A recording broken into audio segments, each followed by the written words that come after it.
Good evening, everybody, and tonight these candidates here are vying for your electoral vote for the ŌHΑRIU electorate. But with every election, there's one thing stepping in their way, and that's your vote.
Kia ora, good evening, and welcome to tonight's It's in Ballot show live here from the Khandallah Town Hall. How is everybody going this evening? Well, sounds like we've got a bit of an enthusiastic audience and members who are here today. So I'd like to introduce you to Tony Randall, who's going to be our question host for tonight. Tony, welcome to the show. Oh, it's great to be here. Thanks, Sam. No problem. Thank you for coming in to fill in the fun night for us here tonight. We're glad to have a ŌHΑRIU voter, since I'm no longer in that boat. I've got the title of Rongotai electorate, so it's good to have a ŌHARIU voter helping chair the show. Okay, so let's get first up here with candidates' opening statements. Let's kick off with Martin. What's your opening statement for tonight, please? You've got 1 minute. Chair, candidates, residents and guests. I'm representing the Protect and Prosper Party, ŌHARIU candidate. My background is engineering and finance, and I've also I've worked in project management, property development. I spent 30 years living in ŌHARIU, and I know a lot of people here, and I've actually been involved in a lot of organisations. I've also been on the ORCA committee and involved with the resilience and emergency planning. I believe I'm the right person for the area because I know the area very well, and I've got the professional expertise and experience to serve you. Thank you. Okay, next up, Stephanie, your opening statement of why the ŌHARIU voters should give you their electoral vote. Kia ora koutou, ko Stephanie Rogers tōku ingoa. I am the Green Party candidate for ŌHARIU. Slight misconception, I am not seeking the electorate vote, I am seeking the Green Party vote. And the best thing about me seeking the Green Party vote is you can give your electorate vote to someone else and end up with 2 or 3 MPs for ŌHARIU in Parliament, and wouldn't that be a great thing? I'm running for the Greens because the status quo is only delivering for bankers and billionaires. Those are political decisions, and we deserve a government that will actually make the changes we need to the status quo to ensure that every single person can live a good life and have access to amazing public services and facilities. I'm running in ŌHARIU because this is my home, this is where I live with my partner and our small child. We are so lucky to have all of the amenities that we have in the northern suburbs of Wellington, but you shouldn't have to be lucky to enjoy that. And having a strong Green voice in Parliament will ensure that it doesn't take luck, because these things are simply provided for everyone. Kia ora. Okay, next up, Jessica. Kia ora tātou, ko Jessica Hammond, tōku ingoa. I'm very proud to be standing in ŌHARIU, my home, for TOP, the Opportunities Party, for the 3rd time. I'm standing in ŌHARIU because this is my home. I've lived here with my partner and children for nearly 17 years. And I think that I could do a great job representing our community. I love this community, and I am a true local, and no one is going to take care of your community like someone who chose to live here because they love the place, not because it's merely a potentially winnable electorate. I'm standing for TOP because we're the only party that can change this constant grinding left-right shuffle that we've had in Parliament for the last 30 years. One party puts something in, the other repeals it. We go left, right, left, right, left, right, continual shuffle and never move forwards. We need to make progress in this country, and TOP can deliver that. So I'm asking for both the party vote and the electorate vote. Kia ora. Thank you. There. Next up, Greg, the incumbent. Kia ora, Greg O'Connor. I am the incumbent MP, Labour MP, only standing as an electorate MP as opposed to being on the list. However, I am now asking for your vote as an electorate MP and for Labour. I have had 40 years in the police, and that is something that equips me very well to be an electorate MP. It means I use my skill set to get out and find out exactly what's happening in this electorate. People won't come to you, you need to go to them. Places like the pubs, the sports clubs, the churches, and everywhere else where people gather. And I'll stand on my record that I've been very, very available to everyone in this electorate, and I'm seeking the vote to remain the MP here for the next 3 years at least, to continue the work I've been able to do of representing every part of the electorate. Kia ora. Okay, and last up, Patrick. Hello, I'm Patrick. I'm the Vision candidate for ŌHΑRIU. Vision New Zealand is part of the umbrella party Freedom to New Zealand, which has 6 parties and groups within it. I'm also on the list for Freedom to New Zealand. So I'm married and I have 2 children, and I've lived in the ŌHARIU electorate for over 12 years. My background is in science and in the medical field. Worked as a community pharmacist for 15 years. Also run a business in photography. So never would I see myself standing today here, or even be here today. But you know, over the last 6-7 years, you know, we've all seen many crises in our great nation, and many people have become so divided more than ever.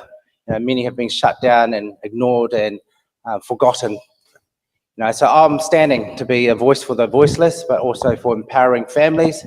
For Vision New Zealand, we have family focus, moral integrity.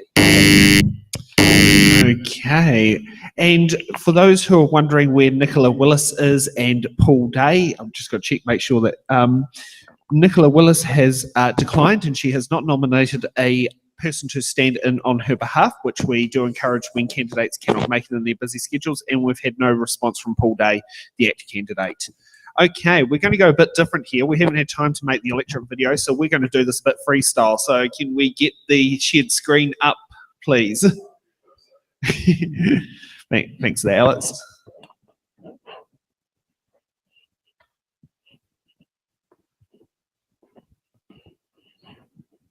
Okay, there we are. So that's the ŌHARIU electorate. So if we scroll down from the south, let's sit there and see where the suburbs are from the south. That includes the Wadestown, Crofton Downs. You've got Ngaio as you go up the map, and you've got Khandallah. It also includes Nauronga, Kaiwhara, Broadmeadows. And as we head up, we also have Newlands, Paparangi, Granada Village, Johnsonville, Churton Park. And if we keep creeping up, we also head into Granada North, and we got Tawa, and it is the southern half of Tawa by McKellen Street Railway crossing is a good indication there. And if we head out to the coast, it also includes the ŌHARIU Valley part, but does not include Macra Beach. So I hope that does it. And for those who are wondering what is unique about the ŌHARIU electorate, it has New Zealand's first motorway exit, first motorway in New Zealand, and New Zealand's longest double-track railway tunnel. And when it opened, it was one of the longest double-track railway tunnels in the Southern Hemisphere. So I think that's a very quick, short, sharp, straight to the point electorate video. Okay, so now with the show tonight, have we given our candidates our button and our defer cards yet, or are they on their way? Okay, so we'll sit there and get them. Okay, so for those who are wondering, okay, each candidate has 2 button cards. So if they have a question that someone else has got that they like and they want to interject and button, they can use their card and give their answer as well. And also we have 1 defer card. That is when a candidate may have a question that's a bit too hairy for their liking, so they may pass that on to another one. Now we'll have the cards given out to the candidates as we're just hunting for them backstage as we speak. Now, now each candidate goes one by one who gets to go and pick a box number, and Tony here gets to read out the question and they get to answer it. And we have got our random order system in tonight, request by incumbent MP Greg O'Connor from 2020, and we've kept that on board. So number 1 on the first round is Stephanie. What box number would you like? Oh, wow, no pressure. Yes, no pressure. Do I have to pick one from the front row? No, I'm going to go to the back row and pick my list position for the Green Party, which is 20.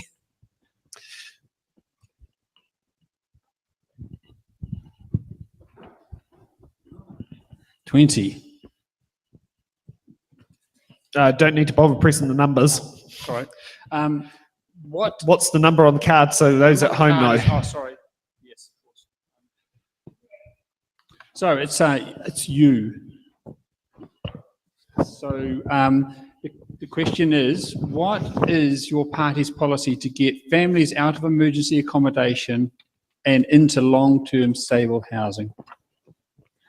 Ooh, kia ora for that, Tony. So, 1 minute. The Green Party have a number of policies that are going to address this issue because the problems are twofold. Rent is too high, incomes are too low. So we're going to have an income guarantee that ensures everyone has a minimum income of $385 a week, as well as universal child tax credits. On top of that, we're also going to introduce rental controls and massively increase public and community housing builds to increase the number of affordable houses out there for people.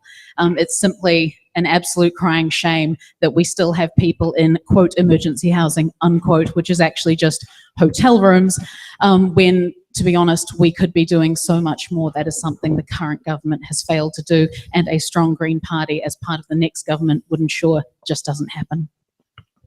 Thank you for that. Next up, Patrick, what box number?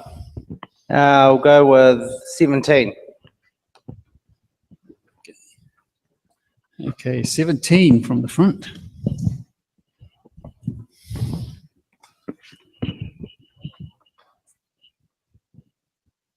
To what extent Box number. Oh, sorry. Oh. To what extent do you consider that the public transport policies are incentives? You consider that public transport policies are incentives to support the use of public transport while also reducing climate change impacts? All right. I mean, we at Vision New Zealand, Freedom to New Zealand, we believe that public transport needs to be affordable and accessible for all people, and part of that requires making public transport affordable to run as well as affordable to the user. That's very short, sharp and brief. Okay, next up, Jessica, what box number? Number 5, please, Tony. Okay, number 5.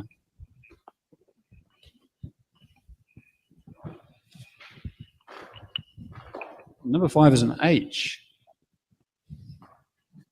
And the question is, the Future of Local Government report says a significant fund is also needed to support climate change adaptation activities. How is your party going to respond to this issue? When we have a really strong emissions trading scheme and the government doesn't interfere with the emissions trading scheme as Labor has done in the last term, then the emissions trading scheme generates money. People who are emitting a lot, they give money, and that money can be used to reduce emissions somewhere else. So if we keep the emissions trading scheme strong, if we take pine forestry out of there, which will not only stop the country being blanketed in pine forest, but also raise the price of carbon, which is an incentive we need, then we're going to have more money for climate change resilience projects. On top of that, we would give local government the GST of new builds, which both helps with the funding problem they have and incentivises new building of housing to help with the housing crisis. Okay, thank you. Next up, Greg, what box number? Anything in particular why 25 is special for you? Pragmatic. Yes, this is an A for you. So the question is this. My fiance and myself are concerned that we will never be able to afford a property in ŌHΑRIU where we grew up. What are you doing to make housing in this area affordable? Well, of course, I'm part of a government, Labor government, where the house prices have come down because we've changed the tax system. Because what the problem is, that couple goes to buy a house. If they're competing against an investor, it's worth way more to the investor. Now, with the 10-year bright line test, and with not being able to get interest deductibility, it means it's a level playing field. That is why house prices have gone down. What's worse is that I was speaking to a real estate agent, already the investors are back in the market. Nothing wrong, they're smart people, because in anticipation of a National Party victory where they will go back. Wonderful that they've got back in their name, because they're going to go back to the old system, which means that house prices will actually go through the roof again. And just add on to that, foreign buyers back into the market as well. So we will continue to do what we're doing, which is to incentivise through the tax system to make sure that young couples, first home buyers, are on the same market. It's worth the same value to them as it is to an investor. That's not going to be the case under the new system that National are proposing. Okay, Martin would like to use his button card, followed by Jessica. We would like to make house prices affordable by focusing on the outskirts of on the city fringe. The reality is you can't build an affordable house at 600,000 in a built-up area of scale. If we're looking for large numbers of houses, which we are, we have to go to the city fringe. I mean, the reality is that in the city, you're paying 5,000 build rate, 1,200 a square metre. So the idea is to have it out the city fringe and to have the infrastructure paid for by the government, and to have the transport routes flower out to there, and then the big box retailers follow. And that's been it's a myth that Wellington is a spread out city. It's not. So we need to get on with it. Otherwise, we won't have any houses. I mean, look how few houses have been built now. They're talking about all these houses, and we've seen very, very few in the city CBD areas. So we need to build tens of thousands of houses on the city fringe, and there's plenty of land at the back of Johnsonville and Granada. Okay, Jessica, now your button. This person who thinks they're never going to be able to afford a home in this area, I'm sorry, you are right, unless something changes in government. The housing crisis is a crisis that successive governments have chosen.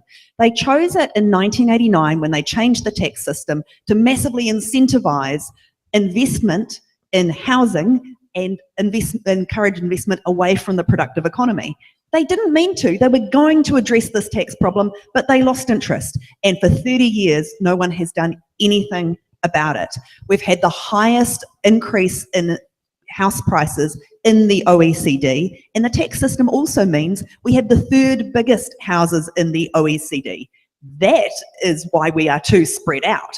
That is why we have inefficient cities. That is why we don't have enough supply, and that is why we have too much demand. That is why, unless TOP gets in and makes these parties change the tax system, I'm very sorry, you are not going to be able to afford a house in this area, and neither are my children.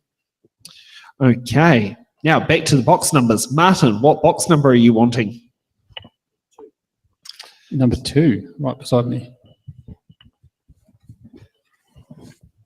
And in 2 we have an N. And the question for you, Martin, is, if you had been an elected MP at the time of the protests at Parliament regarding the mandates, would you have gone to the grounds of Parliament to listen and acknowledge the concerns of the people? Yes, I would have been the first down there. I have a strong belief that the grounds outside Parliament is the place to protest, and they should be protected for such. I've been involved with protests, and I've been involved with my drowsy driving educational campaign. We have crosses on the grounds at Parliament.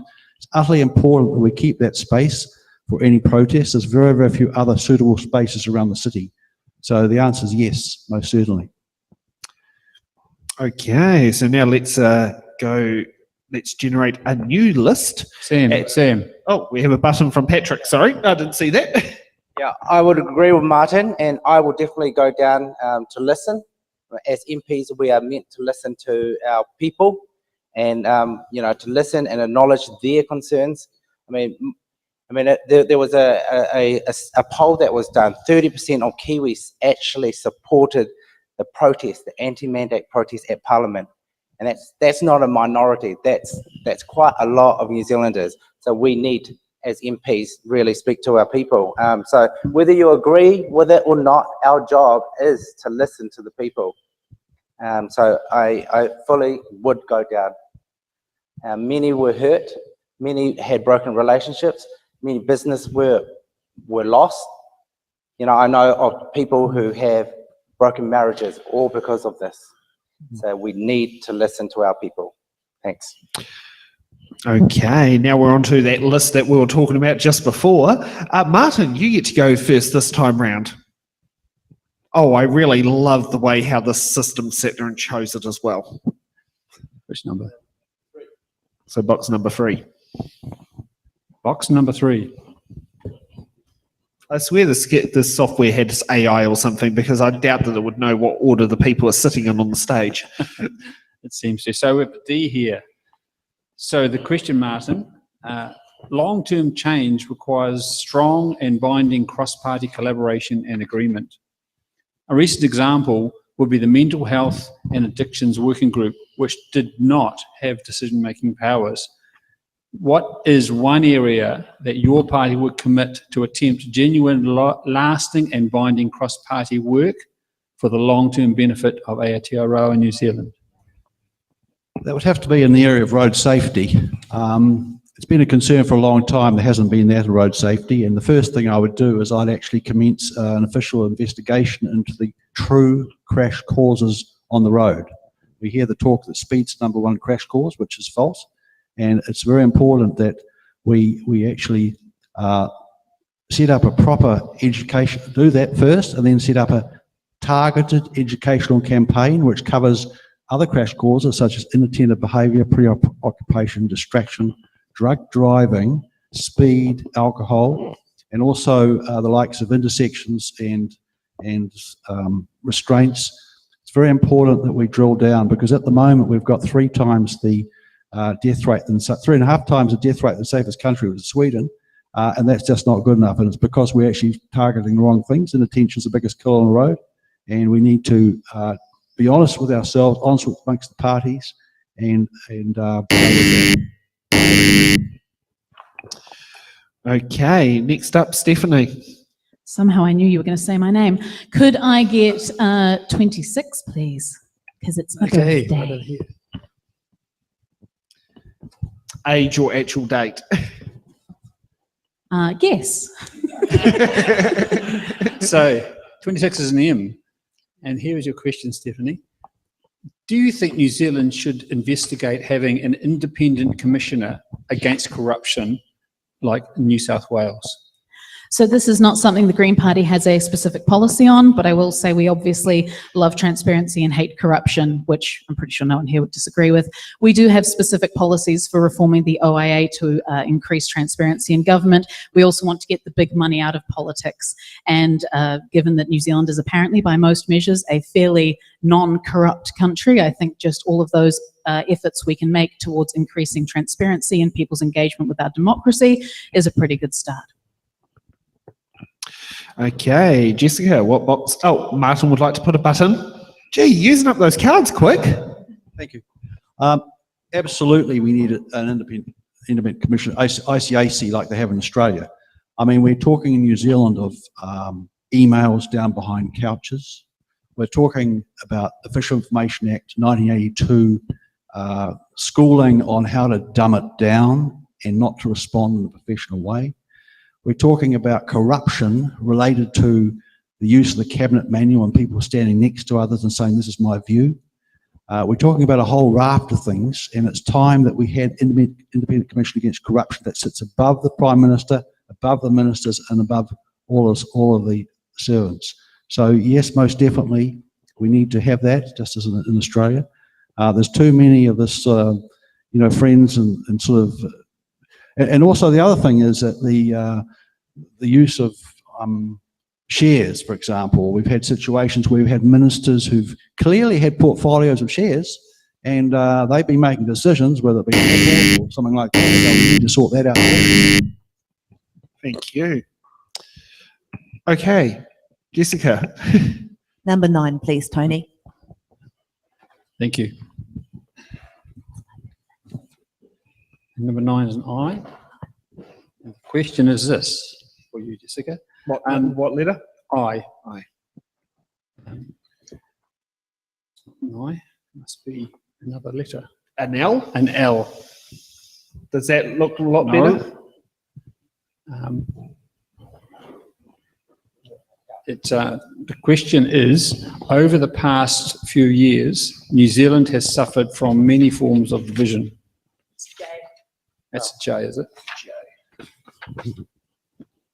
Sorry, it's a bit cut off at the bottom. How would your party reconnect people and heal the divide so that we are a united country once again? There are a bunch of reasons that we have arguably become more divided as a country, but I think the main problem is that a lot of people feel that this country is not serving them. The main reason, surprise, surprise, I'm going to say, is that we haven't provided for people's housing needs.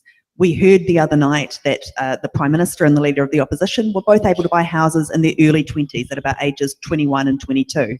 That seems absolutely absurd to young people today. It's a completely outrageous dream. So a lot of the people in our parliament have benefited from the system that existed when they were young and pulled up the ladder behind them. So young people in particular are not feeling like the society is for them. We strongly believe in encouraging social cohesion. One of the things we will do that with is a teal card, which is like a gold card for young people, which includes civic education and activities to get them engaged in our community. Okay, next up, Greg, what box number? 21. What the voting age used to be before they lowered it to, when did they lower it to 20 or 18? Okay. I do know 21 was one age because that was when my grandma was, our first time vote was 1949. Yeah. Okay. Okay, so I've got a letter C here. And the question for you, Greg, is what would you do financially, it's close to my heart actually, as a city councillor, what would you do financially to financially assist local government to fix the pipes and infrastructure? Oh, what a wonderful question for a Labor MP. The reason I went to Labor is the only party that can actually do anything in this country. And Three Waters is actually just that, because anyone in Wellington opposed to Three Waters is walking or driving around blind, because the Wellington City Council ratepayers don't have enough money, as ratepayers in no local body area have enough money to fix it. So the government has actually taken this on and said, we will actually use our balance sheet ability to ensure that we can actually do this. It was originally going to be 4 entities. Now, to ensure that there is local representation, it is going to be 10 entities. People will stand and say, but you're taking our assets. No, we are not. We are taking your liabilities. And if any government stands up and says, we're giving you back your assets, no, they're not. They're giving them back their liability. So that's what we are already doing. It sounds like they're promising a rusted up Toyota Corolla and promising it out as a brand new Mercedes. Is that the best way to describe it? If they're giving you asset backs? I've no idea what you just said, Sam, but I'll just say yes. Okay, Patrick, what box number? Well, I will go with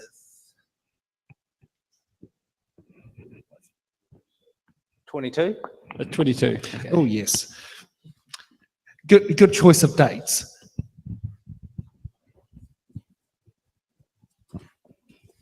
And we have an E. And the question is, Patrick, what is your party's stance on central bank digital currency? And will your party support removing cash from being used in New Zealand? Good question. No, we definitely need to keep our cash. Cash is essential for our culture. It has been for centuries, the way of exchanging, human exchange, physical exchange in our society. So, I mean, if we take that away, elderlies will be impacted, forced to fully use digital.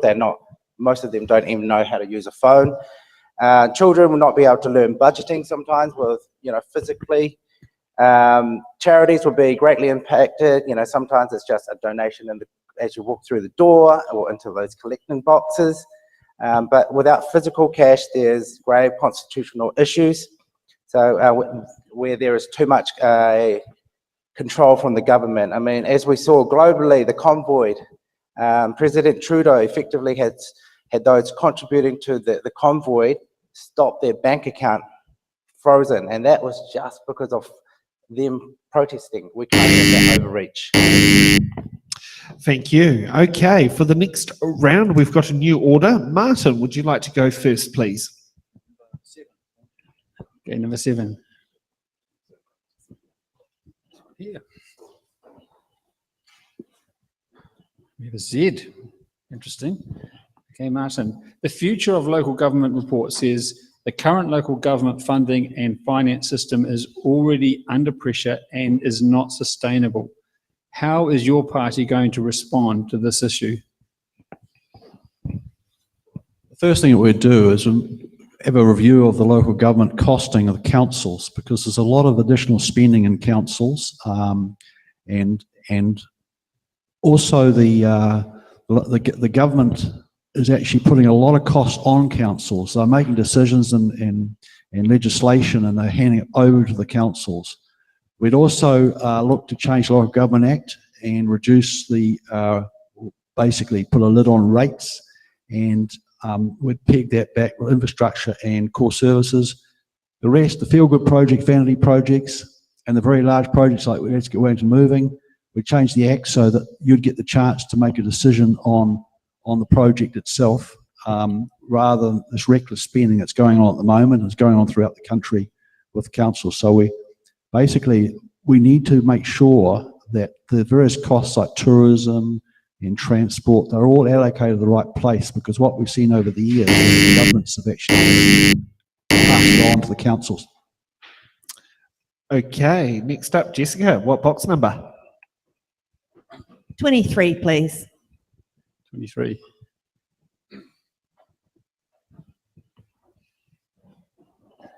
So we've got a double A here. Jessica, here's your question. What is a quality that you admire in one of your fellow candidates? I've had the occasion to interact with a lot of politicians over the 3 times I've stood for Parliament. And what I find is some politicians see someone coming from a small party and see that they have less power than them and decide to abuse that power. People who treat you differently when you are in front of potential voters and when you're in private are not people I respect. A person I admire who is not like that at all is Stephanie, who I think is seems like a really kind person with very high integrity. And from the first moment we met, we've had really nice, respectful interactions. We don't agree on everything by any means, but I think that, she is in this for the right reasons. Oh, kia ora. You are my pick too. Okay, Patrick, what box number? All right, let's go for number 6. Number 6. Patrick. You've got the mysterious X. Patrick, this is your question.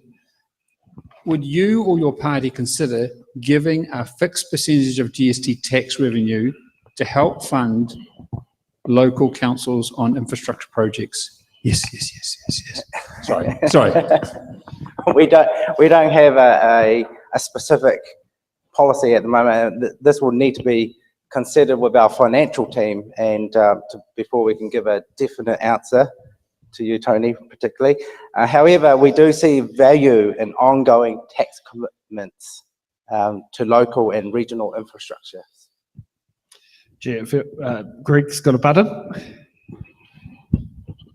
Watch what's happening in China at the moment with their property market. It's collapsing and bringing its economy down with it because they incentivized local governments to keep on building. Even though there was no one to buy the buildings, and you've now got provinces full of empty buildings and huge debt because central government incentivized all the local governments to just keep on building. They keep lending them money to do it, gave them money, and the only way the local governments could get any money was to just keep on building. There was no one to come. Now, okay, we need more houses built, but that's not the way to do it, because all that's going to happen is that the local councils will become absolutely addicted to building houses. Now, some will say, oh, that's not a bad thing. Well, it will be a very bad thing if it's the only way they can get their revenue. They'll have their whole incentives, their whole machinery will be built up to that, and you'll end up exactly where China is now, going broke because they put all their money into property. Okay. And I feel like someone who had that question in there looked at my Wellington City Council submission on the annual plan, because that feels very similar to something I submitted. Next up, Stephanie, what box number? Could I get unlucky number 13 at the front? Yes, yes. Does your street have a number 13 in it? Oh, I don't know. I'm on a very short street. So this is an A-B question. A very short question, Stephanie. Tell us one personal quality you have to offer as an MP. All right, I'm so glad I got this one and not the fake, what is your biggest weakness, which is where you're like, I'm just too perfect. One quality I would bring as an MP is that I am a big old communications nerd. I've worked as a comms advisor, a campaign advisor, and a press secretary, and I firmly believe that politicians need to communicate better. We need to communicate in real terms about the effects our policies will have on real people's lives. It is so easy to get up here and get a graph where either you pick the median household income or you pick the mean annual household income, depending on which story you want to tell about whether the economy is going up or down, depending on whether your party is in power. But do kids have enough food? Are kids going to school with shoes on their feet? Are our public libraries operating properly? Are our amazing northern suburbs community pools able to keep the doors open? Making politics real by communicating clearly about them is absolutely a strength I bring. Okay, and Greg, what box number? 27, okay.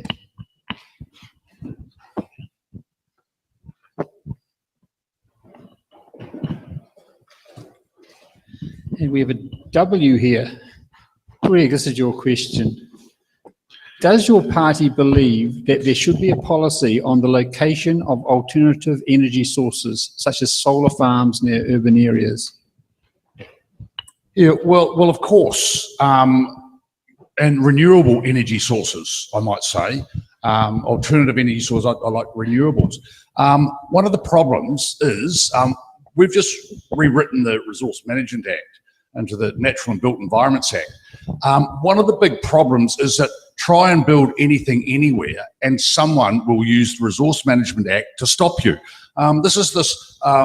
Everyone hates the Resource Management Act until they want to use it to stop something happening in their neighbourhood, on their farm, in their vicinity. I mean, have a look in Wellington. A very good article in the paper today about Wellington celebrating not doing stuff, and be very afraid.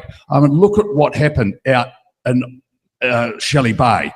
New Zealanders, Wellingtonians in particular, should be shaking their heads with dismay that yet another thing is not happening in Wellington, and there'll be people waving, but we've got to make things happen in this city. So yes. Okay, and we've now got a new list with a new order. Stephanie, you're up first. Ooh, pressure. Let's just make it easy for Tony and go with number 1. Make my job easy. This is a P. Okay, Stephanie, it's a bit of a long question, so here it goes. Current information from overseas indicates that vaping is not a healthy alternative to smoking. Children of primary school age are becoming addicted. What is your party's plan to address this health concern? So the Green Party are famously the party of drug harm minimisation. That's our approach to drug law. Prohibition doesn't work. Harm minimisation does, taking a practical approach. And also because we are the Green Party, we're all about people and planet. So one of the biggest problems with vaping is disposable vapes. They are cheap, they're easily available. They're easier to hide because you don't have to find a place to charge them. I know so many vapors and they're really obvious when they've got the nice big flash rigs.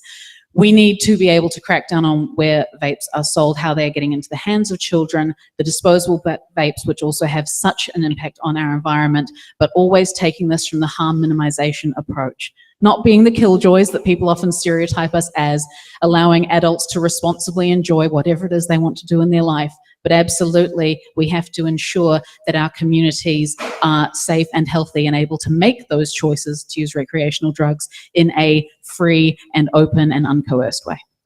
Just before we head on, audience, do we have a vape store in Khandallah? Okay, thank goodness, nothing's changed since I've moved out. Okay. Well, you've got a dairy that sells vapes. Oh, okay. Is that the one 3 doors down? Okay, I did not know that. You learn something new every day as a non-vapor or smoker. Greg, you're up next. What box number? Oh, sorry, is that back to me? Yeah. 18. And is that how many hours you spent in the chair last time under urgency? Okay, so we have a G. That's an interesting question. Greg, will your party review the Relationships and Sexuality Education, RSC, in primary schools? I don't believe we have that policy.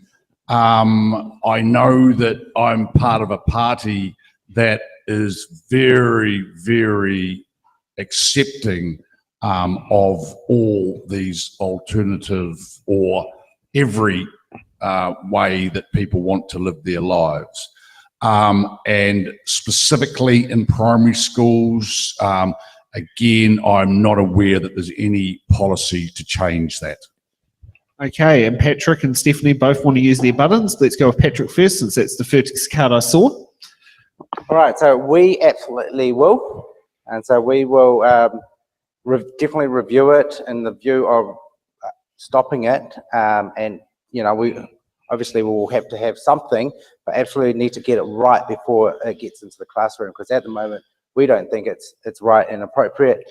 Introduction into sex and gender that can be different from your sex at birth. We disagree with that. Age 5 is not an appropriate age. Well, right through for primary school, we don't think that's appropriate as it stands right now. So I know some parties will justify their arguments about, oh, what about teen pregnancies? 5 is not a teen. What about sexual abuse? That's usually with families and friends.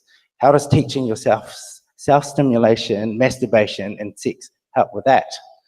So we will not only just review it, we will stop it and have it change to be more appropriate. Thanks. Okay, Stephanie. Kia ora. So the Green Party absolutely support the provision of inclusive, age-appropriate relationship and sexuality education in our schools. And yes, that includes primary school, because every child deserves to know that their body is their own and no one gets to touch it, no one gets to hurt them, no one gets to do things to them without their consent. And they need the language to express if they are being hurt or if they are not safe. And I'm sorry, but the scaremongering that is being wrapped up around sex ed in this election campaign is being driven by archaic, conservative, misogynist bigotry, which treats women and children as property who don't get to have opinions about their own lives or their own bodies. And the Green Party 100% rejects that. Thank you. Next up, Martin, what box number? Number 9. Sorry, 9 is gone, I think. We've got 8 and 10. Can I offer you 10? Okay. It's hard to keep track. Okay, we have an R or a B. So do you support the right to women's safe, legal and timely access to abortion in New Zealand? The party has a policy that it should be a woman's right to decide what she wants to do with her body. Very short Kia ora. and concise. Okay. Next up, Patrick, what box number? Let's go with 24. 24, okay.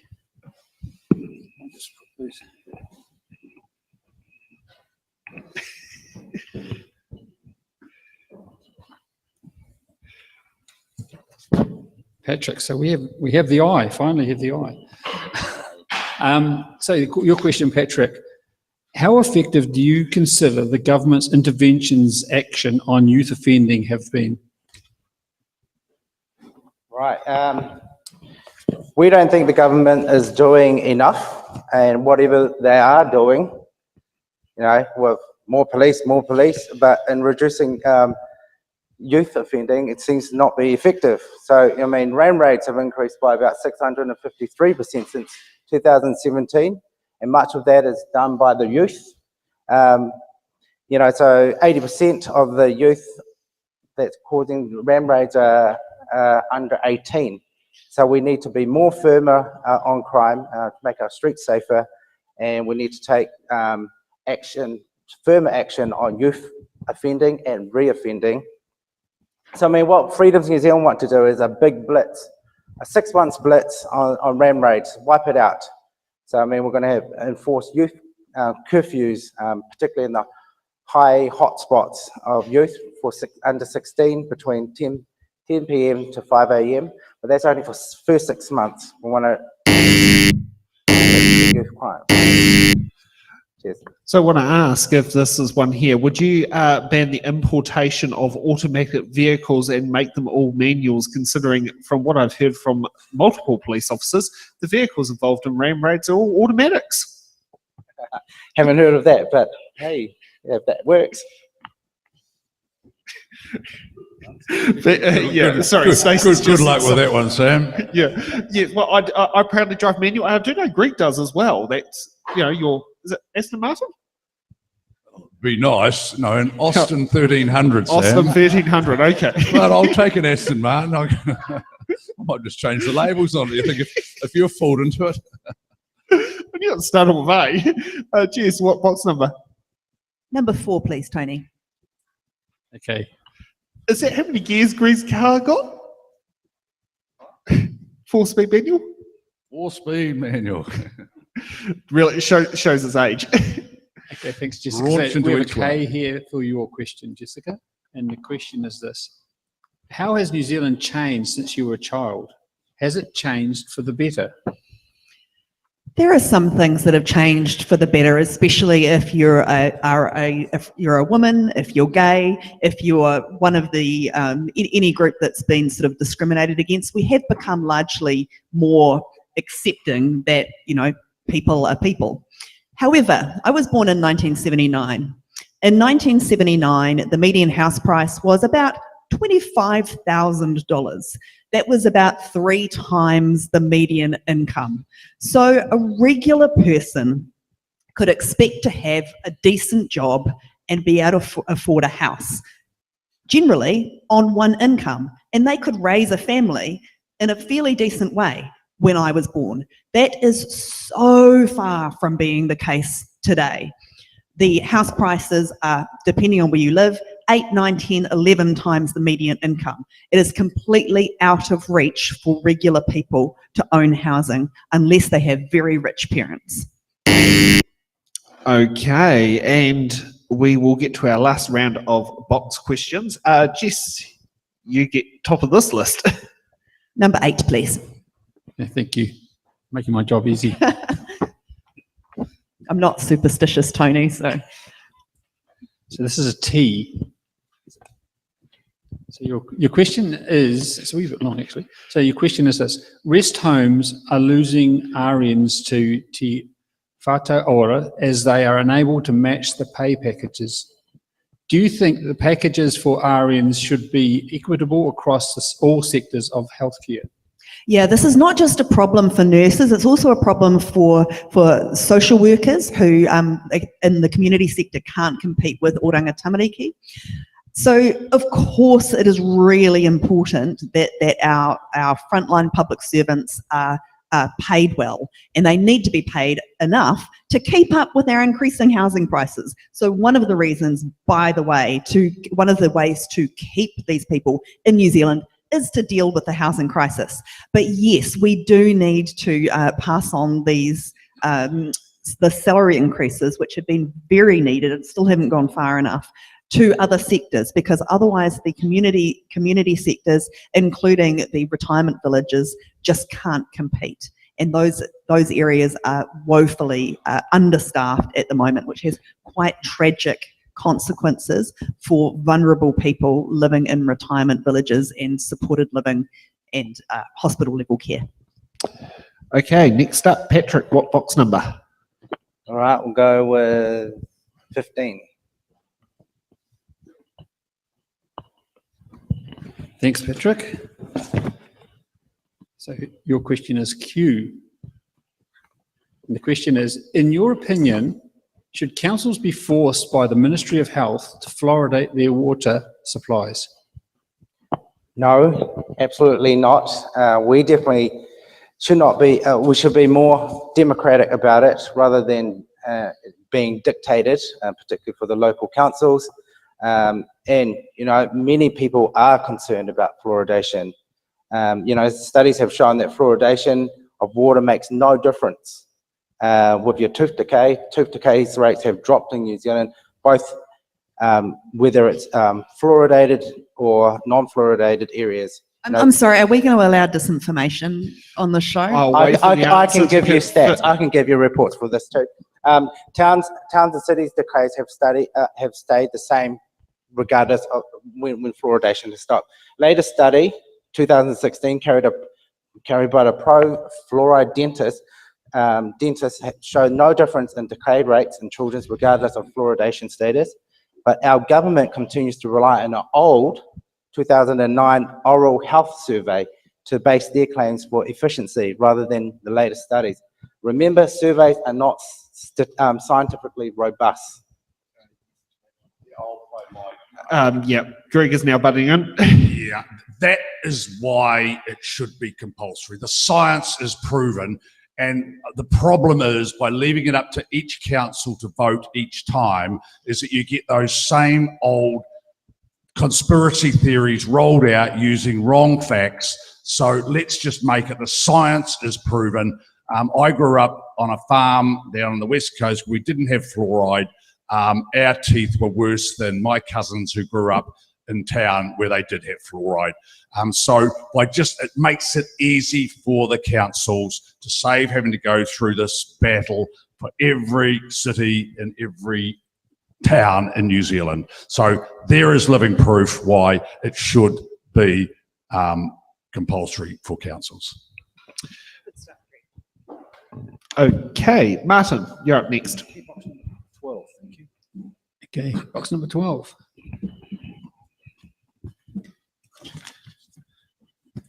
This is an R. Martin, your question is this. Do you think that transgender females should be able to compete in women's sports? I believe, or a party believes, that having transgender females compete with other women is unfair. And in actual fact, it would be more desirable, preferable to have a second competition whereby you have a separate category that they could enter into. Yeah, that's it. Thanks. Okay, Stephanie wants to use your button. Kia ora. All right, so we have another question which is arising out of this same conservative movement, which frankly wants to shove all cis women into a uterus-shaped box. And so I really want to push back incredibly strongly. Trans women are women. Of course they should compete in women's sport. They're women. That's how the logic goes. We are now in the midst of a rise of anti-trans sentiment, which has seen trans women banned from women's chess. Now, if you're in favour of banning trans women from women's chess on the grounds that there's some kind of biological advantage, then you might as well just admit you think cis women are inferior creatures who can't think good, instead of pretending that this has anything to do with safety or equality or fairness. Of course, sporting bodies can set the standards for competition the way they do for hormones, anabolic steroids, for example, the way they do for age, the way they do for weight classes. But trans women are women, so of course trans women should play women's sport, and trans men should be in men's sport, and non-binary people should just get to choose and win all the medals. Kia ora. And I wonder how that would go around with darts, because I know a transgender woman who was banned from darts, which I don't think accuracy really changes regardless of what's your gender. Okay, next up, Greg, what box number? 11. Good.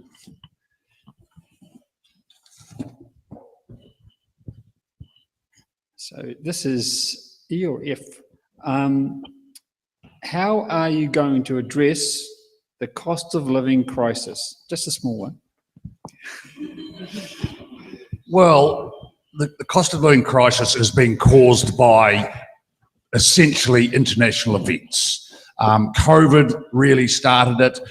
You've got exacerbated by the Russia-Ukraine war, supply chain issues. What I really find quite amusing is that people who have been convinced by, let's face it, the falsehoods of coming out of the opposition, that this has all been caused by Grant Robertson in New Zealand. And people go off overseas on holidays and say, gee, you know, overseas they've got inflation, you know they've got high interest rates, you know they've got crime, and we thought it was only in New Zealand. So what we're doing, the good news is the inflation is coming down in New Zealand, that we are not in recession, we never were, and that actually we've had 3% growth in the last year. So a lot of the issues have been addressed, particularly supply chain issues, and I think you'll see some pretty good results in the next short while. And Jessica wants to use her button card. Okay. The Russia and Ukraine and the US and everywhere else in the world did not choose to fail to fix our tax system for over 30 years. Labour did and National did. They are both equally responsible for the largest house price growth in the OECD since 1989. This is why we have the most unaffordable housing and rent. You have not fixed that, Greg. What an absurd House prices are thing coming to say. down. House interest rates have House gone up. prices are House coming down. prices have slightly dipped. Did I interrupt you? House prices have come down. Sorry, are you able to pause the clock and let Greg get this out of his system? Or? I think it's just Reclaim your been time. reset. So there has been a very slight dip in house prices recently, which, as Greg keeps saying, is just about to turn around and they're going to shoot up again. Or did I mishear you on that one? Only if National's policies Sorry, that are was a implemented. rhetorical question. You asked me a question, didn't you? It was a rhetorical question. Stutter again. So, National and Labour have chosen not to fix the tax system. The tax system has been driving up investment in houses, including ghost houses, including inefficient use of houses, which is why we have the third biggest houses in the OECD.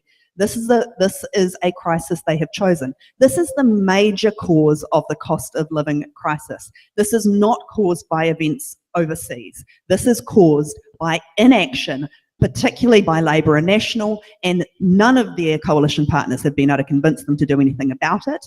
Top can come in and make them do better. National and Labour know that this is the cause of the problem because they have commissioned tax working groups for decades who have told them the problem and they have been ignored. Okay, and lucky last, Stephanie, what box number? Ooh. I'm going to practice my ʻHàRIu and go for rua te kau mā waru, please, Tony. And it's actually not correct. It's, no, It should be rua te kau. You've missed the rua, but I corrected you. Speak to the person As at the a back of the flex. room. Okay. This is S. Stephanie, your question, the last question. Yes, for Stephanie. Yes, for Stephanie is right.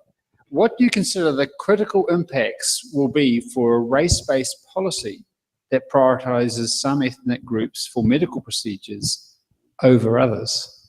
It's a very easy question. Thank you, Tony, because I don't think imaginary policies have any impact at all. The simple fact is that we know some groups in Aotearoa, New Zealand, experience worse access to healthcare and worse health outcomes, particularly Māori and Pacifica, regardless of their income or regardless of any other circumstance. That is a structural bigotry and bias in our system, and we have to fix it. And one of the ways we fix that more generally is by ensuring that our health workers and our health system are putting the priority on the people whose need is greatest. We've received this question a lot, and everyone says, well, healthcare should be allocated based on need.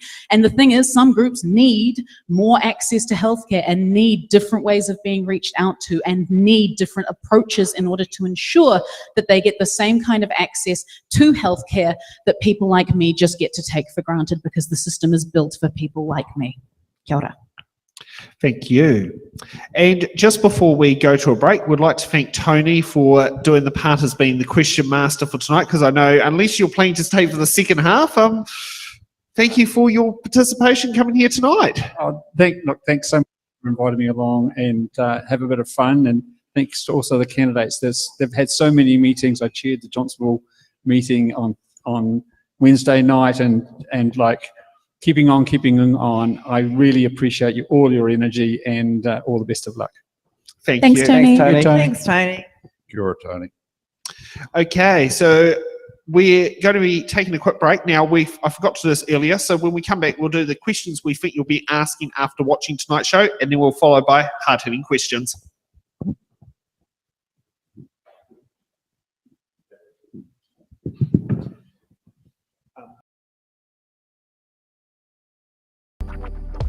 The questions we think you'll be asking after watching today's show, and I'll just bring it up so I can actually get it.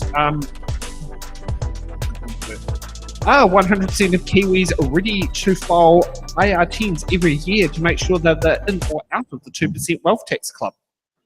Number 2, what steps will these candidates take to stop corporations price gouging Kiwis in their day-to-day living? And will ŌHARIU voters approve of Harold the helicopter-style approach from their local MP for the next 3 years? So some questions we think that might be worth contemplating with our candidates who are here tonight and those who aren't here. So now let's get for the next fun part, hard-hitting questions.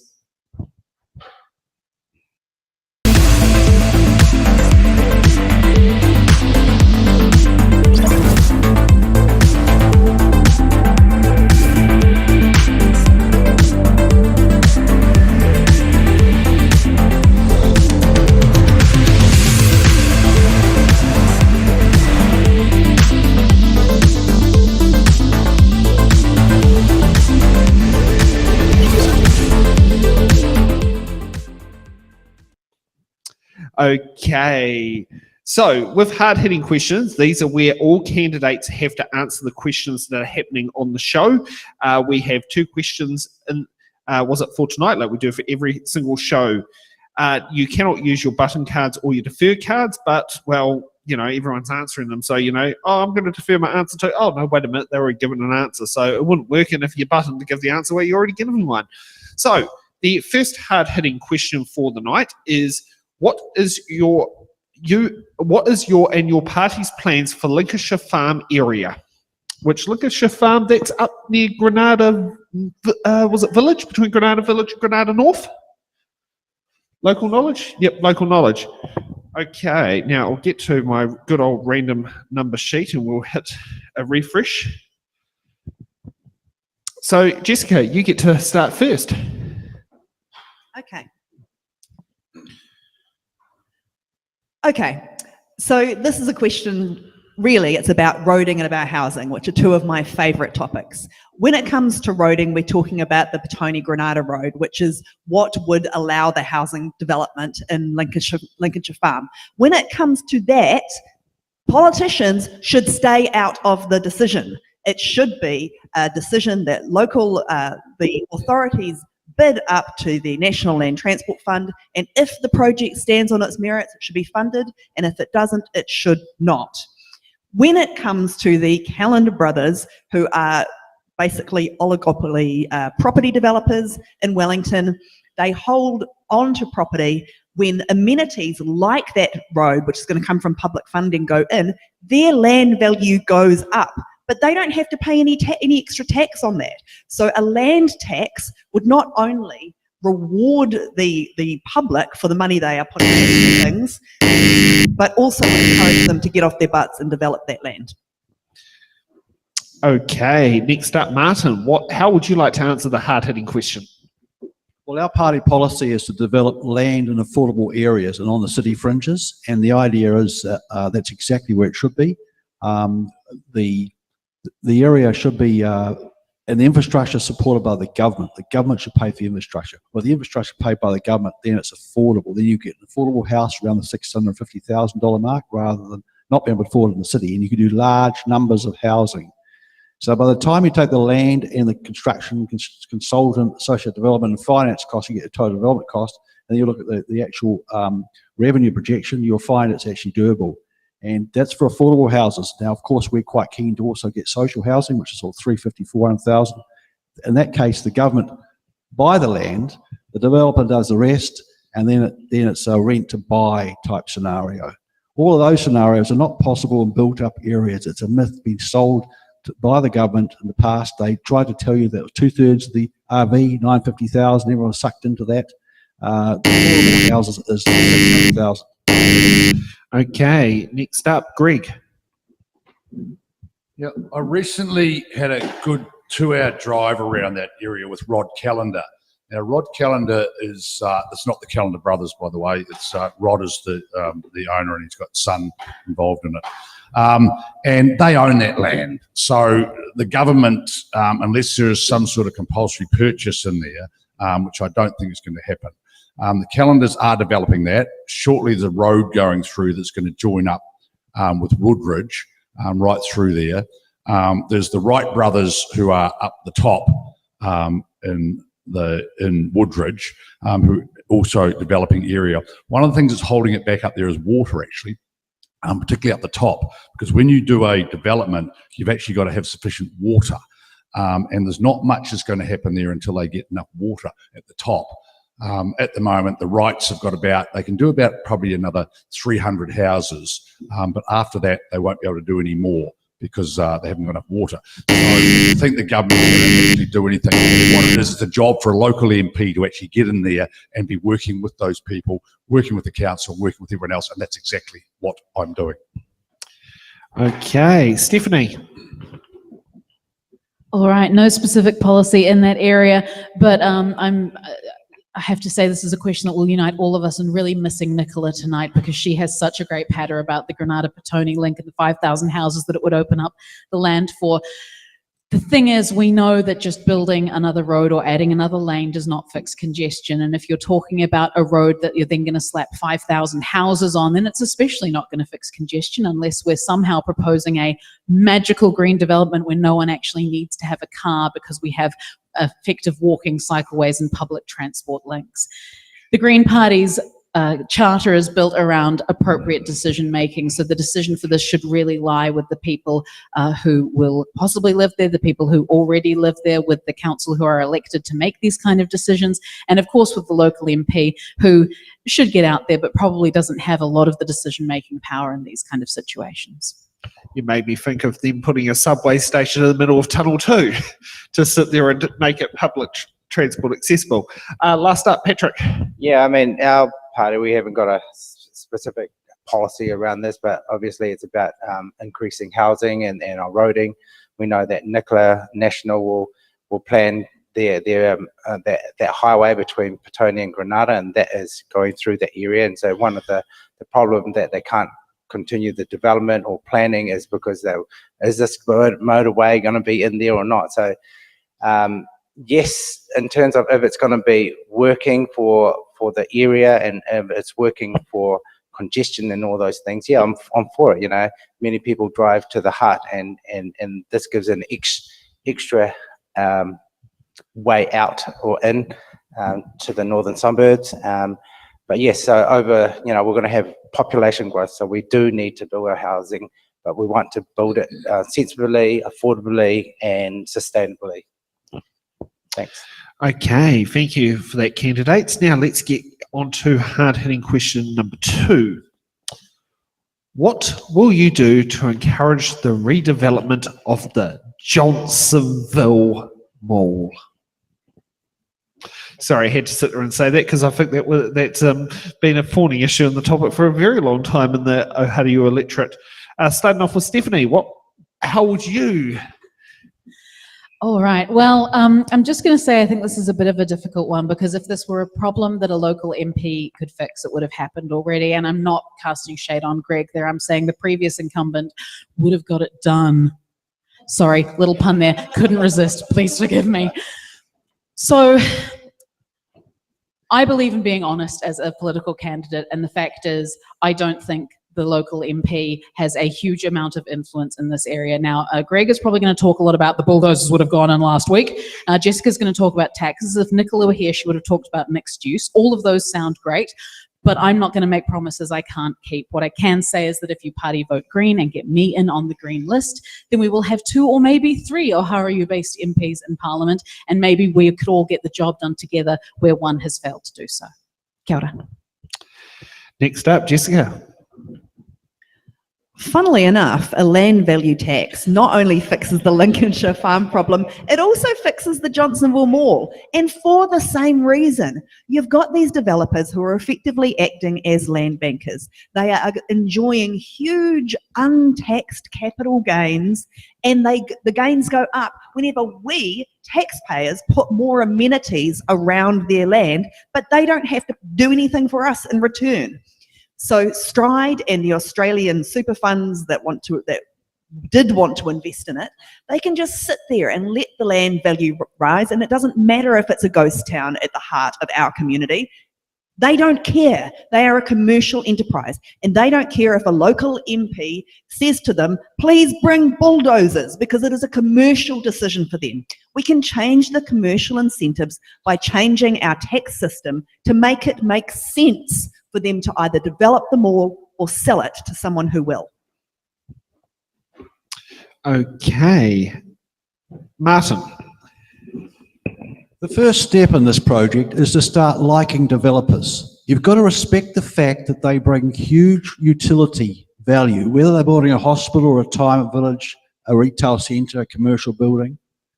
I've worked for 7 development companies. I was developing a Solana World Square, which is much bigger than that Johnsonville project, 250,000 square metres, 25,000 square metres retail. And the deal, what you've got to do there is you've got to sit with the developers and say, okay, guys, let's look at your development model. I talked about that before. Development costings, development potential revenue, and particularly the potential development profit and the margin. Most developers work 25% margin after all costs because for that, they take the risk, they get the money.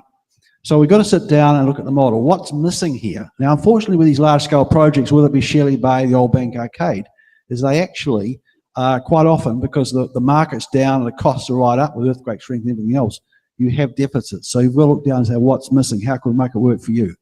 That's where it starts.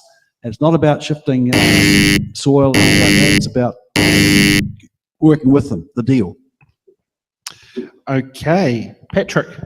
Right, I mean, we don't have anything specific, but for me, I was thinking we definitely need involvement with public investors, and we have to keep engaging it. I mean, I know there was talks with the council, if the redevelopment doesn't happen, that, you know, we'll use our powers to try and buy it and then make it work. But that's, you know, bringing on debt to the council, and that will just increase the rates for the taxpayers and making it harder for everyone else. So that's not the way to go. But what we really think is that maybe we need to re-engage and re-communicate with the investors, and maybe attract and somehow bring in the table. Maybe we can bring in more investors to try and see how that can work together in a partnership. So we really need to collaborate with, yeah, of course, with a bit of central, local and private investors, but probably more the private investors need to take on more of this role. It's just unfortunate our economic climate is this way at the moment, and that is probably not for them. Cheers. Okay. Greg. There is a role for a local MP, and I've done it. What you do is you bring together likely allies, and I started a business association, which has now become a BID, who are actually very engaged in this. Stride are a publicly listed company, so can't talk publicly about much. You go and meet with them regularly. You meet with the board, so you know as an MP exactly what has been proposed. They are currently talking to the council about getting permission to go to their the new model. They'll need council to change the plan to do it. At the moment, the problem is that the Australian funds who need to sign it off haven't done so, and that news only came through basically late last year, early this year. That will happen, and as a local MP, the goal is to make sure you're working with all parties involved, find out where the blockage is and work on it. The role of an MP is to be a circuit breaker, and you can circuit break, you just got to know where the blockage is. So there is a role for an MP. Thank you, candidates, for answering our hard-hitting questions. Okay, so the next part that comes up here is what would be your first private members bill you'd put into the ballot? Now, I have been told tonight they're not called private members bills anymore, they're called members bills. Okay, so we'll have to change our sheets in there for that, but these are little things there. So So we give each candidate 2 minutes to mention what their members bill is, and I'll just get a order sheet. And first up is Greg. And just want to ask, you've got a unique position at the moment. Well, technically at the moment you're not Deputy Speaker because Parliament's dissolved, but are you actually allowed a private members bill in the box? Yes, I am able to have a members bill. I do have a members bill. In fact, I'll take you through the members bill that I have. Currently, if a sex offender on the child sex offender register wants to go, for example, to Napier for a week or a weekend, he or she, generally a he, has to say where they're going, say where they're going to be staying, and importantly, say if there are going to be any children at the address where they're going to be. And however, there's nothing to stop them jumping on a plane to Sydney or Brisbane or even going up into Asia and having there's no requirement of them to reveal where they're going to be staying, how long they're going to be there, or more importantly, are there going to be any vulnerable children at all at those addresses. What my bill does is says that if you are going, essentially the same requirements that you have when you go to Napier, you will have if you go to Brisbane. Now, this is twofold. It's not only to protect the victims, which it should always be about. It actually, the more work I've done with that, with the psychiatrists, those that are around it, shows you're actually protecting, and the offenders like this protection because they know they can't trust themselves. They know that if they go somewhere and there are young children, they are likely to reoffend. They don't want to go back to jail. They know how particularly tough it is in jail for a sex offender. And so my bill is at select committee, and after the election, there is a rehash of those bills, but it is still live, and it will report back for its second reading. So that's the bill I have currently. Okay, next up, Patrick. Cool. I mean, I'll make it different this year. I mean, thank you. Yeah.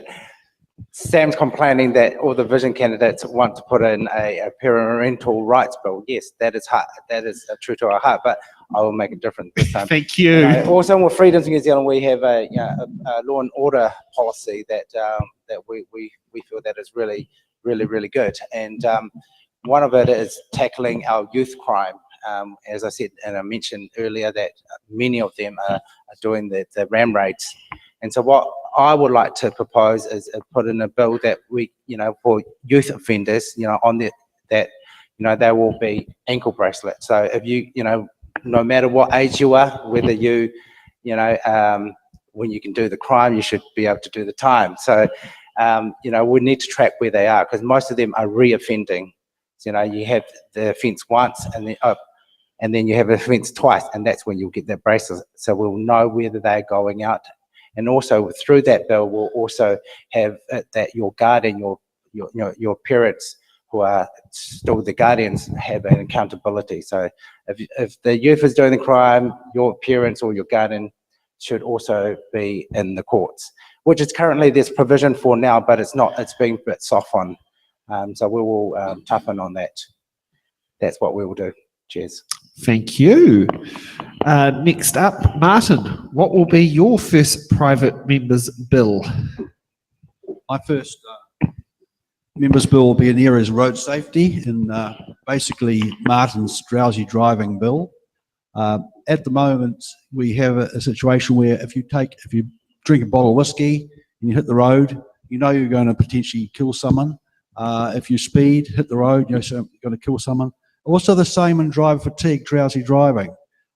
If you are dog tired, for example, 24 hours of wakefulness, 24 hours of wakefulness is equivalent to 0.1 BAC, blood alcohol content, and that's twice the legal limit. So we need a law, a bill that basically, an act that says that if you are dog tired and you kill someone, then there's a specific offence of drowsy driving. And it's a gap in the law at the moment. They found the same in the United States, number of states, and they passed laws, and now that you can get up to 10 years jail for drowsy driving causing death. And the same recently in 2004 in Australia, they passed a law that said that you get 5 years jail. So what this will do is actually will tighten everything up, help educate people about the dangers, and there'll be specific penalties for that. Because in actual fact, a drowsy driving crash, the actual result, they've got the 4 times the death rate, and you're talking about 2 cars, 100k each. It looks just as violent as a speeding crash. So it's critically important that we fill this gap. Unfortunately, there's been a lot of tragedies. In the situation in New Zealand, if you get someone in a pickup truck crashes into a bus and 25 people are killed, the maximum penalty under careless driving causing death is 4 months. So it's this thing about actus reus, mens rea, the intent versus the mental element side. We need to definitely deal with this. Okay, next up, Jessica. Okay, I'm gonna try and bend the rules a little bit here, because the thing about members' bills is they're a little bit weird. A members' bill generally is a tweak. It's usually something kind of small, and if you're not from the party that's already in Parliament, you're not likely to get the numbers to get past the first reading. Plus, if it has any financial implications, the government can do a financial veto. So that means members' bills tend to be in the area of tweaks. And TOP doesn't operate in the area of tweaks. We operate in the area of fundamental change, of fixing the foundations of our country. So I'm going to wave a magic wand and pretend that I can introduce a piece of legislation that would make a real difference to our country, and that would be introducing a universal basic income. A universal basic income is an amount that everybody gets, regardless of their work status or their wealth. It's basically like if you took New Zealand's superannuation, but you lowered the age to 18. Plus we have a different one for children. This would replace lower benefits only. People on higher rates of income support would still keep that. But what the universal basic income does is it rewards unpaid work. It puts more money in people's pockets. It provides a much, much better incentive and encouragement for work than traditional welfare, because there's no abatements. If you're a student, for instance, you wouldn't have to do as I did and say, I'm sorry, I can't earn more than $135 a week because I'm going to lose my income. I could say, actually, yeah, I will do another shift. Great for workers, great for employers. Universal basic income also protects people in the changing nature of work, with casualisation of work, and it really helps people to cushion the blow if they lose work or if they want to start a new business. It's fabulous. It would change our economy, change our relationships, change our... Okay, Stephanie, what will be your first members bill? Like Jessica, I'm going to cheat slightly, but in a slightly different way, because I'm going to nominate 2. Because the thing about members' bills is there's a big difference depending on whether you are an MP who is part of the current government or whether you're an MP on the opposition benches. So if we are in opposition after this election, members' bills are a really important way to make changes to unjust or unclear laws. And in that case, I would be focusing on a series of members' bills over time, because all of them would get passed, on workers' rights and on implementing the recommendations of the Welfare Expert Advisory Group. My first would specifically implement recommendation 13, which is to change the age of the child at which their parent is expected to go back to work from 3 to 6. It is simply unjust to be kicking parents whose kids may not even have got a place in kindy yet back into the workforce. And that was recommended by WEAG. Labor's failed to implement it. So that would be my first one if we were in opposition. However, if we were in government, that would be happening anyway, because we'd be pushing all kinds of amazing policies coming out of the WEAG report.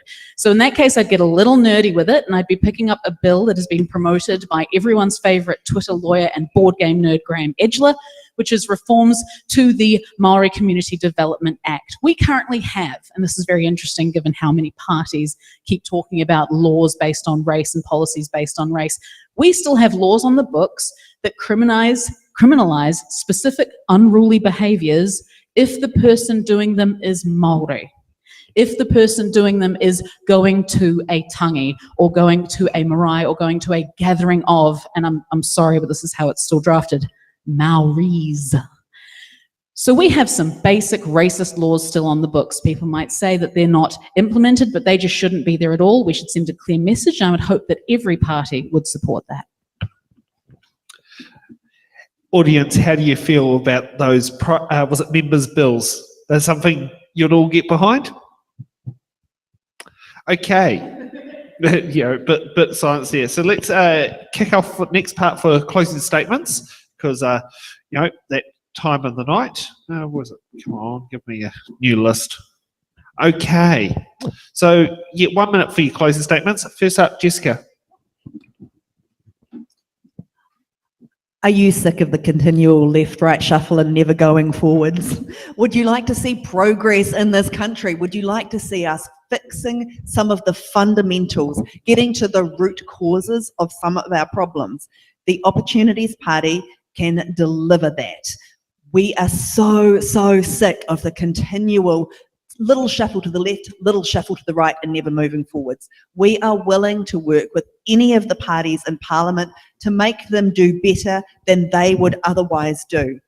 I am asking for your party vote. I'm also asking for your electorate vote, because I would be absolutely honoured to represent my community in ŌHΑRIU, and no one is going to look after you and us, our community, better than someone who is here, because I love this place and I love our people and I love this community. Kia ora. Okay. Martin, your closing statement. With a background in engineering and finance and years of experience in engineering, project management, property development, retail management, business development, art management, and also community work, I'm very well positioned to help here. And also with my experience at ORCA, Onslow Residents Community Association, I was the past vice president and also inaugural member. We involve a lot of interesting projects in the community involving emergency resilience, road safety expos, dog courses, and Burma project. So with the schools, I'm actually very strong at solving problems. And we have a lot of problems at the moment. We have crises, we have health, we have law and order, we have cost of living, we have housing, we have climate, we have road safety, we have everything under the sun. So I'm a problem solver. So I'm very keen on finishing a project. I don't just make an announcement. I'm very strong at actually information and project management. Thank you. Okay, next up, Greg, your closing statement.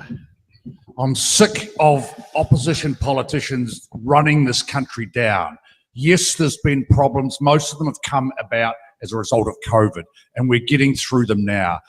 They're despairing at the good news that came this week. The economy is actually in good shape. We're not in recession. The overseas ratings agencies have all looked at New Zealand and said, actually, you're not in that bad a shape, and kept our ratings. So this Labor government is actually done, given what they've had to put up with, a very good job. Locally, I'm your person here. I've spent 6 years on the ground, omnipresent. I have a good understanding of not just the issues in Khandallah where I live, but also from Wadestown right through to Tawa. I have good relationships through the sports clubs, through the pubs, through the residents associations, of which there are 8. And I can walk into virtually anywhere where there are large numbers of people here gathered, and I will know those people. So I have got a great base to build from, and I'm really looking for the opportunity to remaining your MP and building on the work that I have done. Okay. Stephanie. Poverty and the housing crisis and climate inaction are all political decisions, and we can make different political decisions. And by party voting Green, we will get the policies that we need to ensure that every single person in Aotearoa, New Zealand, doesn't just have the bare minimum, but has enough to live a full and healthy and happy life. By implementing an incredibly popular wealth tax on the wealthiest New Zealanders, we can have an income guarantee that applies to everyone, whether you are in paid work or not, whether you are sick, a parent, an artist, a student. We can have free dental and free school lunches. We can have real climate action. We can have clean oceans, lakes, and rivers. It is all actually quite possible, and it is all very well costed, and it is all available on our website, greens.org.nz. So I am asking ŌHARIU for your party vote for the Green Party in this election. Kia ora. And Patrick, your closing statement. Oh, many of you and here and online would agree that, we are due for positive change in New Zealand, and that change doesn't always come from going to the blue or going to the red. We've had 88 years of that, but that change is, allowing new voices, new fresh ideas to come in.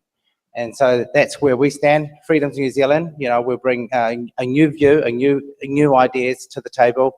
So as I said earlier, I will be a voice for the voiceless and for really empowering families, individuals, and also with our party, Freedoms New Zealand, we'll uphold your rights and freedom. So do consider voting for Freedoms New Zealand and for myself, Patrick Lim, for ŌHARIU. Thank you. Thank you. Thank you to the candidates for all being on here. I'm very pleased to the fact that we've had a very good turnout of candidates, and thank you so much for coming tonight. I'm honoured that you spent tonight being quizzed by our fantastic questions from members of the public. Can I also thank for the audience who have held out for the night. I'd like Nick to see if he can go with camera 1 to pan around to show the audience. We did have someone online ask if we actually had one, so let's actually show everyone the fact that, we have an audience on there,